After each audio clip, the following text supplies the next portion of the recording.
start off with a very troubling story that came to light last night involving a soon to be Formula One driver. So, last night, a video from new Haas F1 driver Nikita Mazepin's Instagram story shows him riding in a car in a passenger seat. Then Mazepin turned to a woman sitting in the back seat, and then he placed his hand on her breast in such an inappropriate manner. The video was deleted from his Instagram, but not before people saw it, saved the video, and it began circulating all over the internet. Many fans were tagging Nikita, Haas F1, and even the FIA. They were very upset, and rightfully so.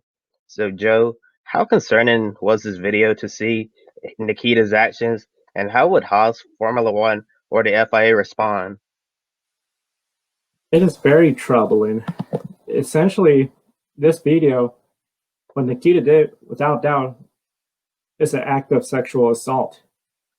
Any unwelcome, non-consensual sex act, including when the victim lacks the capacity to consent, is considered sexual assault. It really sends the wrong message, and it just really troublesome that he posted this on his social media. Anytime a driver posts anything on social media, it's like they're acknowledging, they're endorsing. When a driver goes out there, posts something about this particular brand, this particular event, for him to post this is it's just absolutely horrible, horrendous behavior. No F1 driver should be posting anything like this online. And because it just really sends a wrong message that essentially women are less than men. It's just horrible. We've said it time and time again.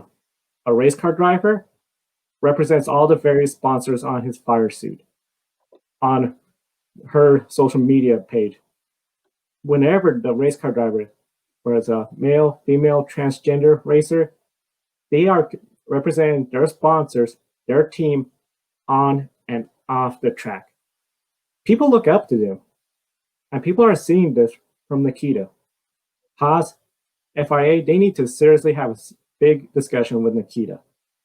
This doesn't reflect well on the sponsors, the FIA, and Formula One, especially with the We Race as One campaign. Nikita needs to learn that he is on the big stage right now, the pinnacle of all sports, especially motorsports. Now, Nikita did release a statement and apologize for his actions. Haas made a statement condemning it, and they will handle it internally. In my opinion, if any NASCAR Cup Series driver did this, they're gone. However, I'm concerned that Nikita's personal funds may alter the decision from Haas, and I hope to be wrong. Speaking of personal funds, Pedro Piquet made an interesting post on Instagram himself. Piquet announced that he won't be returning to Formula 2 next year, and he talked about the last 3 years being a very eye-opening experience in terms of understanding the business side of the sport.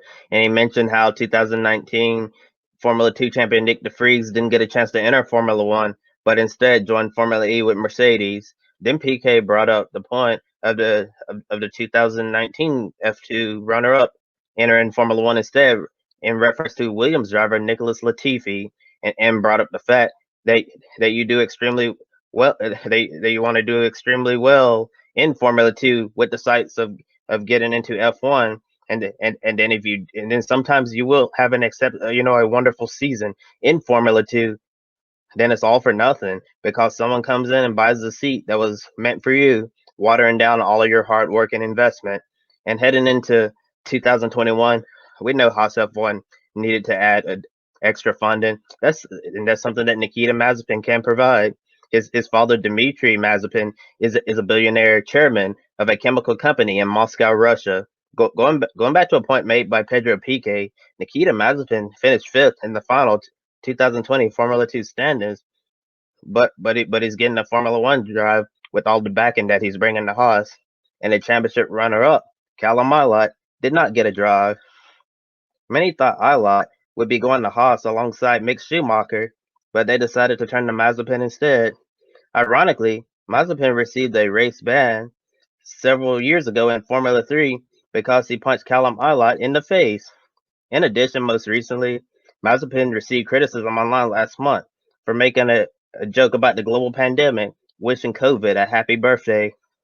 Then got more backlash last weekend at Bahrain for racing his rivals very aggressively, which ranged from almost running them off the track to almost squeezing someone into the pit straight wall. Usually, when incidents like this pile up, along with an even more serious incident like the groping video, an individual's job is put into question. If Nikita continues to rub everyone the wrong way, could his standing in motor racing be put into jeopardy? And do you think the latest incident should lead to Haas conducting a review of whether or not he should even join the team next season?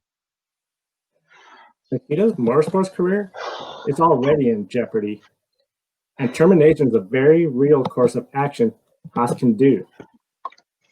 Haas does not need this publicity. Nikita's actions are jeopardizing Haas's ability to earn sponsors, make business deals, expand their reach to new fans. And this is also going to affect his new teammate, Mick Schumacher. They don't want to be associated with this story. And he'd done this before he even stepped foot on the F1 grid as a Haas F1 driver. This is just the latest of troublesome behavior we have seen from Nikita and on off the track. So I do see his career already before the first F1 start is already in jeopardy. Yeah, and I did mention all of the things that he's done in recent years, and especially recently. It's just been piling up lately with all of the stuff that he's done. Going all the way back to wishing COVID a happy birthday. It's like this is a situation where you need to read the room. That was not funny at all, obviously. And and then the video that come out last night.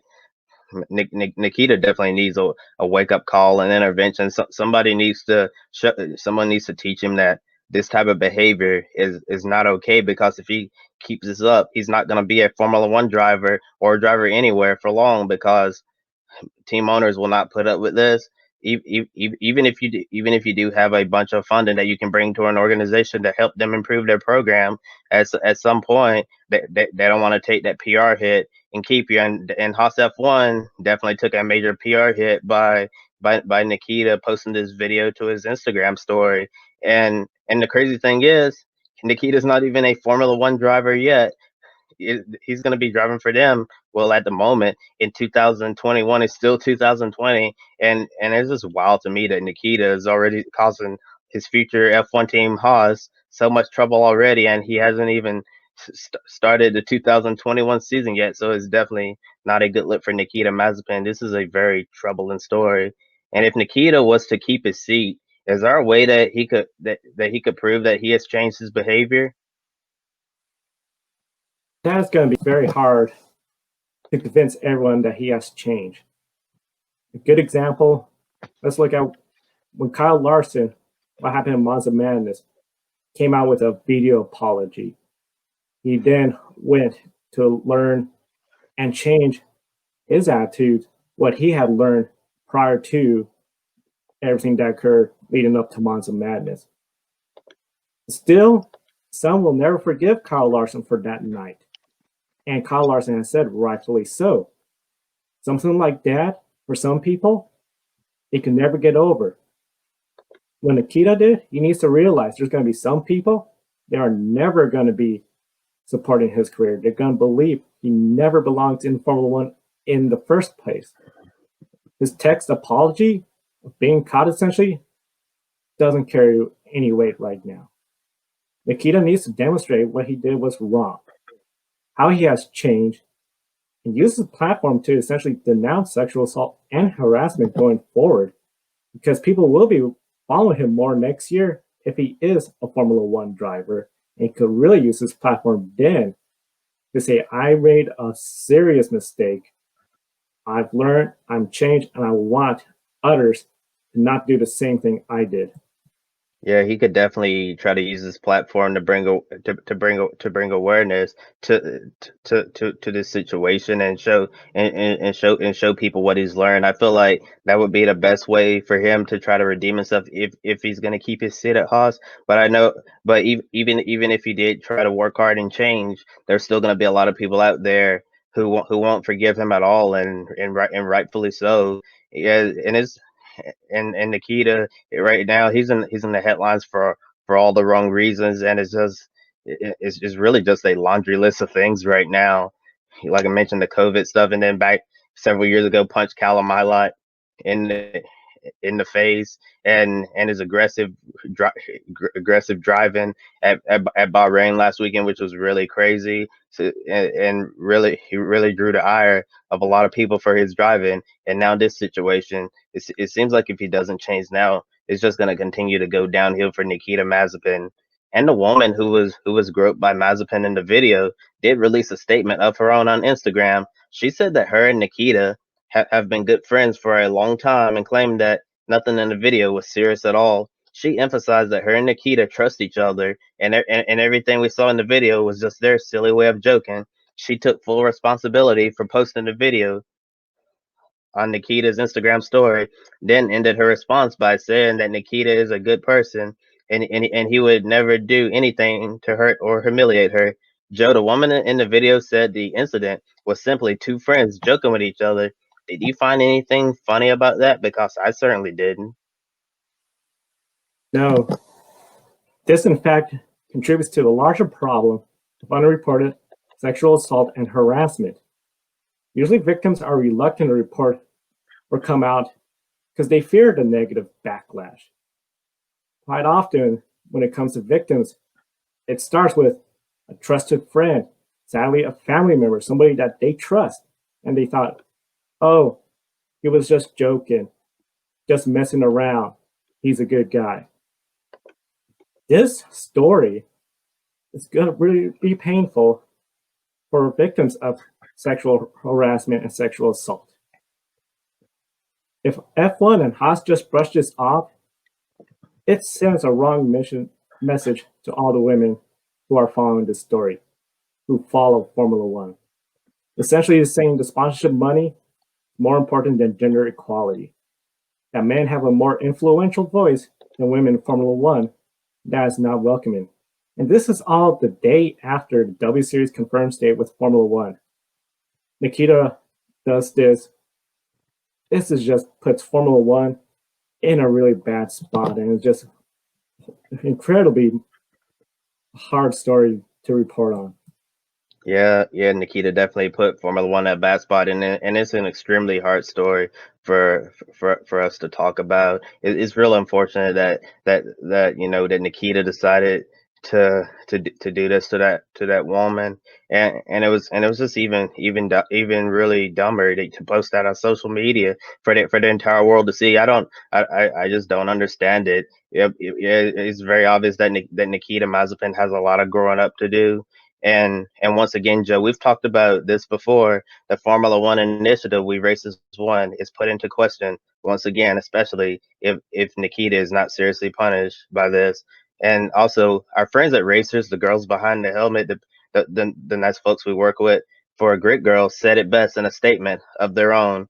Episodes like today is why we do what we do, and why there's a need to highlight women's achievements in our sport. Much still needs to be done to wipe away sexism in society, and we should all work harder together to promote motorsport as a fully inclusive work environment. Well said by Racers, the girls behind the helmet. And we'll report on any additional updates to this story on Grit Live pre-race Saturday. Also, we do have an episode of sexual harassment in motorsports. And with that said, there is absolutely no place in motorsports for sexual harassment.